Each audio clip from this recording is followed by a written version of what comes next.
नमस्कार मित्रों। यदि पीएमओ ऑफिस में किसी का फ़ोन ये पहुंचे कि साहब मेरे पास दिल्ली आने के लिए पैसे नहीं हैं, कृपया पुरस्कार जो है डाक से भिजवा दो, सुनकर आश्चर्य हुआ ना? जी हाँ, ये कहानी है एक कवि और लेखक की जिसको पद्मश्री मिला है। कभी उन्होंने अपने नाम के आगे श्री नहीं लगाया। 3 जोड़ी कपड़े, एक टूटी सी रबड़ की चप्पल, बिना कमानी का चश्मा और जमा पूंजी मात्र 732 रुपए।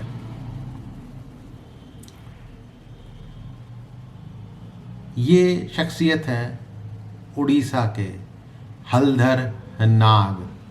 जी हाँ, हलधर नाग। ये कौसली भाषा के प्रसिद्ध कवि हैं। उड़ीसा में ही एक छोटे से इलाके में कौसली भाषा बोली जाती है, उसके ये प्रसिद्ध कवि हैं।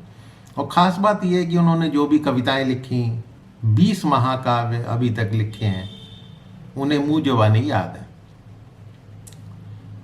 अब संबलपुर विश्वविद्यालय में उनके लेखन के एक संकलन हलधर ग्रंथावली 2 को पाठ्यक्रम का हिस्सा बनाया जा रहा है।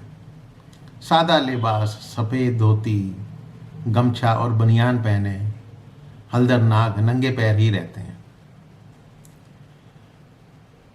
उड़िया के लोक कवि हलधर नाग के बारे में जब मैं आपको बताऊंगा तो आप भी प्रेरणा से ओतप्रोत हो जाएंगे। ये एक बहुत गरीब दलित परिवार से आते हैं। 10 साल की आयु में माँ बाप के देहांत के बाद उन्होंने 3री कक्षा में ही पढ़ाई छोड़ दी।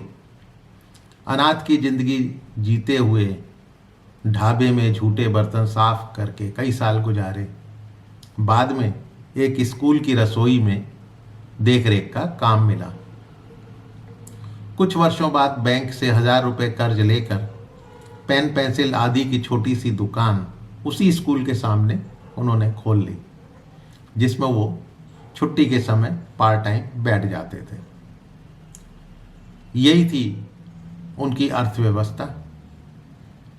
अब साहित्यिक विशेषता, तो साहित्यिक विशेषता ये है कि हलधर ने 1995 के आसपास उड़िया भाषा में राम शबरी जैसे कुछ धार्मिक प्रसंगों पर लिख कर लोगों को सुनाना शुरू कर दिया।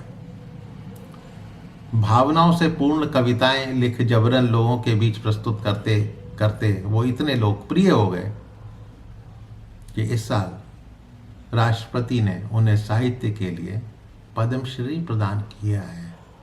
जी हाँ, पद्मश्री प्रदान किया है। इतना ही नहीं, 5 रिसर्च स्कॉलर, शोधार्थी अब उनके साहित्य पर पीएचडी कर रहे हैं, जबकि स्वयं हलधर 3री कक्षा तक पढ़े हैं। आप किताबों में प्रकृति को चुनते हैं, पद्मश्री ने प्रकृति से किताबें चुनी हैं। तो मित्रों, ये प्रसंग आपको पसंद आया होगा, ऐसी मैं उम्मीद करता हूँ। और यदि प्रसंग पसंद आया है तो हलधर नाग की इस कथा के बारे में आप अपने इष्ट मित्रों के साथ शेयर ज़रूर करें और मेरे चैनल को सब्सक्राइब करना मत भूलिएगा। फिर मिलता हूँ किसी नई किस्से, कहानी, कथा के साथ। तब तक के लिए आज्ञा दीजिए। नमस्कार।